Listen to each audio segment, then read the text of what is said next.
What is something very common but is destroying our society? Story 1. Capitalism as practiced today undermines the social contract, incentivizing people to work together towards common goals, but to instead exploit their fellow humans for personal gain. It naturally tends toward the regulatory capture of government and erodes the power of the people to enact meaningful government reforms. Tildar, we're in late-stage capitalism, and within the next century will adopt a new economic systems more akin to feudalism. Story 2. Executive pay. Some schmuck who is good at spouting BS to the shareholders does not deserve $100 million per year, or whatever they get paid. Let's remember the POTUS makes about $500,000 per year. This insane pay doesn't make sense, and is really fucked up when you look at the workers struggling to get by making $1.15 per hour. I think we should institute laws to even out this disparity. I'll agree the workers probably don't deserve as much as the CEO, but at least give them a livable wage. All I see, though, is the rich getting richer and the poor getting poorer. Story 4. The increasing drive to be fresh and relevant. Progress is great, but the scattershot nature of human bumbling really needs time for the less obvious consequences to begin raising flags. Unfortunately, it feels like several sectors are just hell-bent on fast gains, chasing quick profits ahead of legislation. Story 5. Intolerance. I see so many people get so fired up about certain issues that even when someone is talking respectfully to them to try to understand them, they just shout and curse at people and sling insults. Oftentimes, they assume they know what the person who disagrees with them thinks, and they assume their motives. Heck, in Reddit, this is really common for anyone that holds any religious views. They just get steamrolled with hate and misinformation. I cannot believe how many times people told me what my religious beliefs are and were straight up wrong. They just get hate speech and half-truths and run with it and attack me. Fallacies, lies, and misinformation seem to give people the justification to be really rude and dismissive of others. Story 6. Literally our entire economic model. It's built on repeated sales of product, which come from somewhere and must go somewhere when it gets thrown away. Applies from everything to random subscription boxes to cars. Nothing is made to be fixed. Ever see Samsung selling rebuild kits for their fridges? The worst part is, I'm not sure if we're capable of functioning any other way. We will always end up here again. Not saying we lived in some utopia in the past. We didn't know shit then, so many harmful practices, but we at least knew we didn't know enough to get away with an unmaintainable culture. Now we have all the knowledge in the world and we use it to precision engineer disposable products and manipulate people into needing or craving them. We're addicted, convinced we're happy this way. Maybe we are. Story 7 DTLDR. Language. Minority and underprivileged groups. Social media. If you want to read this, go ahead. This whole issue just reminded me of a tangent I went on a while back. I hope my username is compelling enough to understand why I'm responding in the way that I am. My peers are idiotic people. Phrases are popularized on the internet that use rudimentary and otherwise plain language. These phrases become popularized and are overused by people. I estimated the average growth rate for vocabulary in children of Gen Z is about 12 new words, phrases a year, starting at age 10. That's all you hear them say, and if they do learn more, they can't use those words in standard conversation without being viewed as weird or overdramatic or trying to act like they're in a TV show. I can almost guarantee someone will reply to this saying it's because it's cringe or something like that. IDKI, I don't care about media phrases enough, but people use so many dumb phrases and don't understand the meaning behind them, and people with expansive vocabularies can't exercise their knowledge of the words they know, due to it being viewed as weird, and if someone decides they want to point out this cycle, they're just called weird. It's an infinite cycle of shunning people with knowledge, thus creating a sense of delay or rewind on the development of humanity. Language was one of our first signs of intelligence, yet we're slowly beginning to throw it away. It's also very obvious with newer generations that this same issue with knowledge of languages makes it even more difficult to be a decent member of society. We're not wild animals and shouldn't act like it. We should be capable of civil conversation without using the same phrase or words every second line, but we aren't because society is devolving with how much the children of the upcoming generations have a deficit in basic language and communication skills. Minority and underprivileged groups are glorified by people, and idiots think it's a good idea to try to become one, so they create a false identity for themselves and try to integrate themselves into it for the benefits. When they realize how hard that life is, they just keep pressing that they belong to this group and attempt to reap the benefits. I belong to several minorities people keep trying to join, and it's glaringly obvious to me when people try too hard to fit into their minority, or when people are obviously faking they belong to a minority. For instance, I'm gay, but I hate the gay voice inflection. The whole thing just feels unnecessary to me. It's also not something you're born with, and while some people do end up doing it out of habit or necessity over time, it's obvious when people are developing that gay inflection to try to be more a part of the gay group. Social media keeps glorifying these groups, and it destroys real members of the group who try to live normal lives. I'm not exactly attractive, so people already don't like me upon first interaction. When they learn I'm gay, the conversation either takes a full 180, so they're being more inclusive, or the conversation just becomes even less comfortable than before. It's not normal to feel angry at your own group of people, but they're the ones who blindly accept these people, and you're associated with a crazy type of people who push the influence of a group who worked hard to come to those benefits. Minority and underprivileged groups aren't the problem, but those online crazies are, because that leaves the regular ones like us who are people to be ridiculed by people continuously for something we didn't do. Just like how vegans are ridiculed, even though a lot of them aren't as bad as you think. They only mention they're vegan because of how integral meat is to everyday life, but they don't force that decision on you most times. I hope some kid sees this and realizes how much social media has corrupted them. Hell, I'm not so blind I can't tell it's ruined me as well. I can't remember the last time I felt smart, but at least before I wasn't getting sucked into these issues, I was instead developing my knowledge and work ethic. Story 8. Phones in bed. I'm pretty sure this is a GDP-defining activity. In the 90s, we were supposed to get a huge increase in violent crime that didn't happen because of the positive effect of abortion or natal choice. We are killing our time and our lives with media, and it leads to depression, if it isn't singularly how depression is acted out in life. Story 9. I don't like people, or I like dogs more than I like people. We need people to survive. We need others. I can't understand the I hate people sentiment. You don't have to immerse yourself in your community every second of every day, but you should really take a few seconds to think about the word hate. Story 10, not destroying society but destroying health preservatives and modern cell phones, hookup culture, normalizing infidelity, artificial sugar in everything. Yes, of course, I am writing this from a cell phone, and I am not taking about sugar in sweet treats. I am talking about sugar in peanut butter, ketchup, bread, etc. Story 11. I think 20. Something-year-olds need to start banging more 30-year-olds and 40-something-year-olds. Last decades we had colleges for this. Now we have what, the local bars? Jesus, come on, people. Are we going to have to be like Romans and get it on at sporting events or executions? My dick can only get so hard watching a man die and seeing your titties at the same time. Story 12. Money and value and worth being really loose concepts. I mean, when person A is being careful with their grocery shopping to save $23.48, and person B is spending $800 on a pair of sunglasses and another $1,500 on a watch because they want ones that they don't mind losing while on holiday, it just makes concepts like money and value and worth so drastically different that the two don't belong in the same society. Story 13. Billionaires, and to some extent, multimillionaires, and mega-corporate culture in general. They're tanking our society so they can survive in their apocalypse bunkers without worry about whether the unwashed plebes will bash the door down.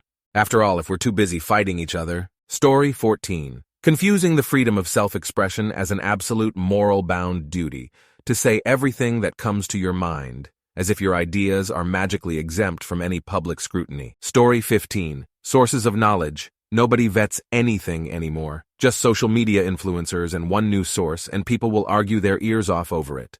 Just do some research. Get the full stories. Get more information on things based on real reviews / documents / university studies white papers / known facts. You know, actual sources. LOL, people are just so ignorant these days. It's kind of disgusting. Story 16.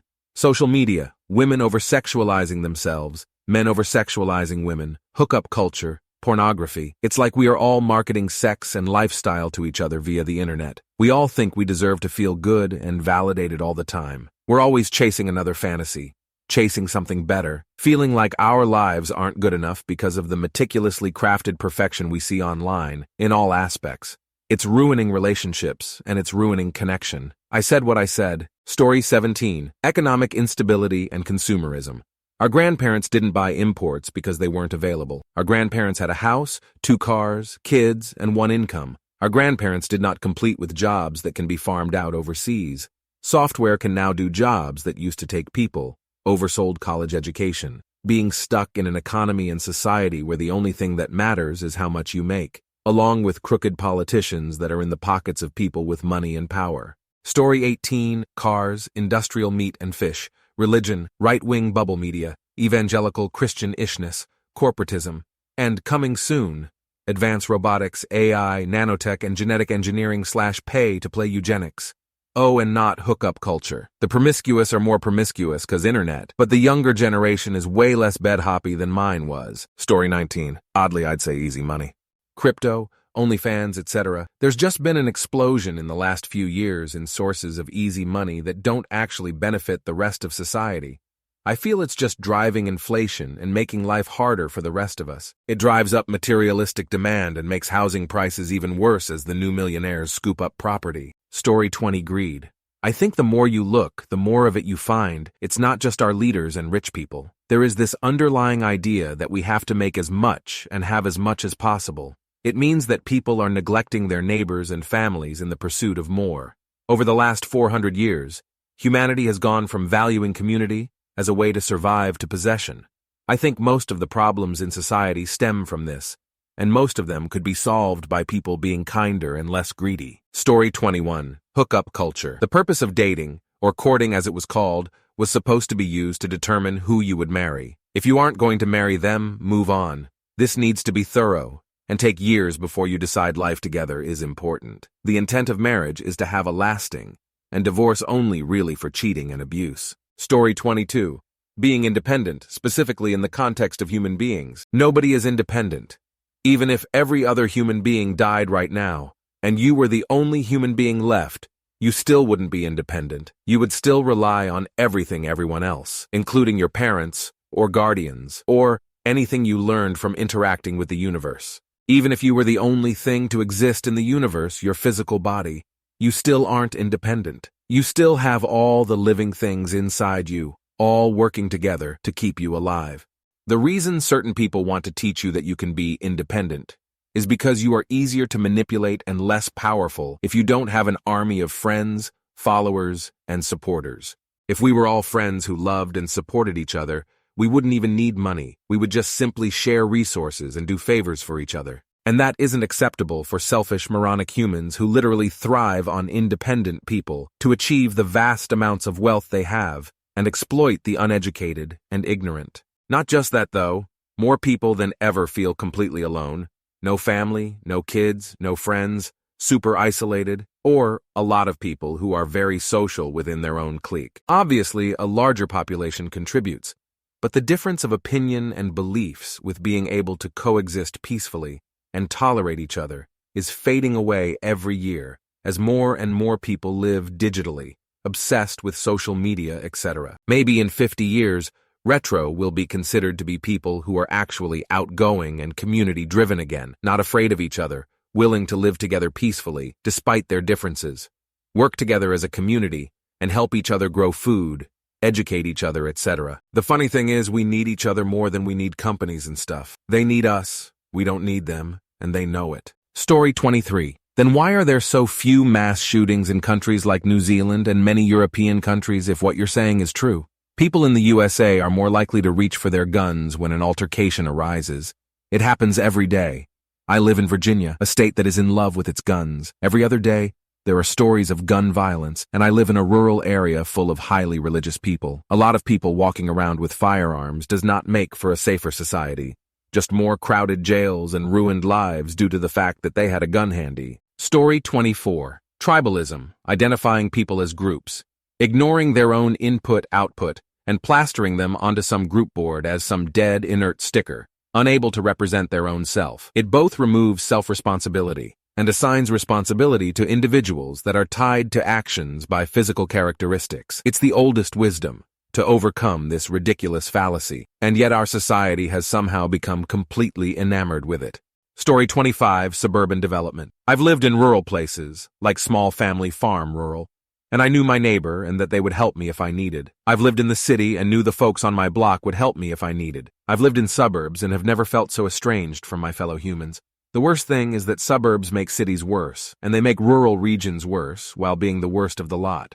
Story 26. the inability to listen and honestly debate. The microcosm I refer to is American culture. I don't like how people call each other names and shut down speech. At the same time, some people engage in speech and debates in bad faith. Here's my perspective as a liberal.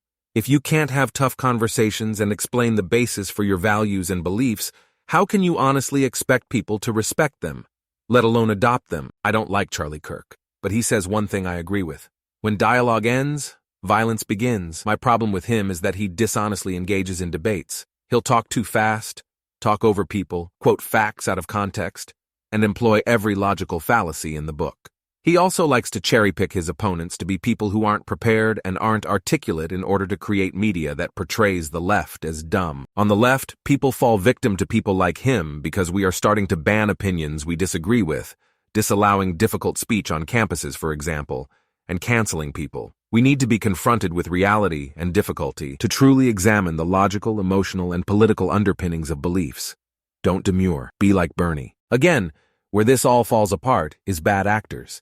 If you have two people with opposing views coming together to discuss in good faith, allowing each other to finish sentences, talking at a moderate pace, employing no logical fallacies, and allowing being called out when doing so, and describing those views to their logical conclusions, I think we'd all learn a lot. But where do we ever see that modeled in media?